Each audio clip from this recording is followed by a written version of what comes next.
ज़िला मोहम्मद में security forces ने दहशत गर्दों का हमला नाकाम बनाते हुए 4 दहशत गर्दों को जहन्नुम वासिल कर दिया। ब्यूरो चीफ फरजाना अली हमारे साथ मौजूद हैं। फरजाना, मजीद क्या तफसीलात हैं आपके पास इस हवाले से? जी से मेहमन राइफल गलनई हेडक्वार्टर है और फिर इसमें सिविल एडमन कॉलोनी है।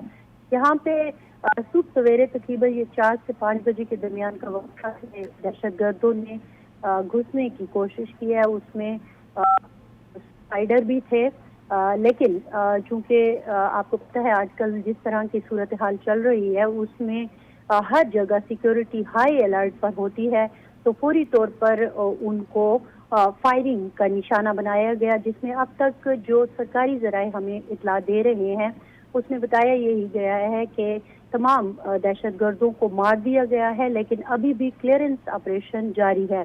इसमें एक ये भी इतला आई थी कि शायद एक सुसाइडर ने खुद को ब्लास्ट भी किया था, लेकिन उससे कोई जानी नुकसान नहीं हुआ क्योंकि उसको ऐसी ही जगह पर शूट किया गया है कि जिससे वो फौरी तौर पर हलाक हो गए।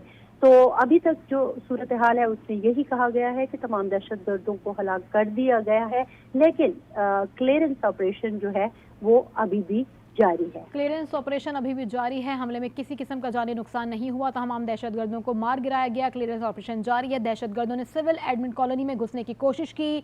जिला महमद में दहशत गर्द हमला नाकाम। 4 दहशत गर्द जहन्नुम वासिल कर दिए गए हैं। जिला महमद में सिक्योरिटी फोर्सेज ने दहशत गर्दों का हमला नाकाम बनाते हुए 4 दहशत गर्दों को जहन्नुम वासिल किया। हमले में किसी किस्म का कोई जानी नुकसान नहीं हुआ। हमारे साथ मौजूद है फरजाना अली, ब्यूरो चीफ पेशावर। फरजाना, बताइएगा ये ऑपरेशन कब शुरू हुआ और सरकारी जराये का मजीद क्या बताना है, कब तक जारी रहेगा क्लियरेंस ऑपरेशन?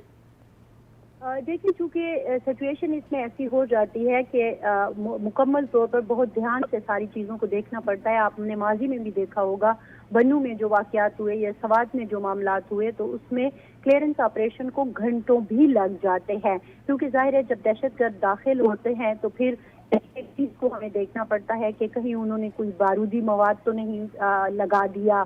इन सारी चीजों को ध्यान से देखने के लिए क्लियरेंस ऑपरेशन कई घंटों तक भी बाज़-औक़ात जारी रहता है, लेकिन बाज़-औक़ात आप देखते हैं कि 5 से 6 घंटे में भी वो कंप्लीट हो जाता है। लेकिन बहरहाल अभी क्लियरेंस ऑपरेशन जारी है, क्योंकि ये एक इलाका ऐसा है जिसमें मामलात खराब होने का खदशा या अंदेशा रहता है। ओवरऑल भी अगर आप खैबर पख्तूनख्वा की सिक्योरिटी की सूरत हाल देखें तो वो इस वक्त इंतहाई खतरनाक दिखाई देती है, और खुसूसन जब हम साउथ के इलाके में जाते हैं या फिर जम इलाकों में जाते हैं तो वहाँ पे चीज़ें जो हैं वो अभी भी ऐसी हैं कि जिनको कंट्रोल करने की ज़रूरत है। दहशतगर्द की सरगर्मियाँ जो हैं वो जारी हैं, और खुसूसन उनका जो निशाना होता है वो आमतौर पर क्योंकि फोर्सेज ही होती है, तो फिर यहाँ पर फरजाना अली, आप हमें अपडेट करेंगे, आपका बहुत शुक्रिया।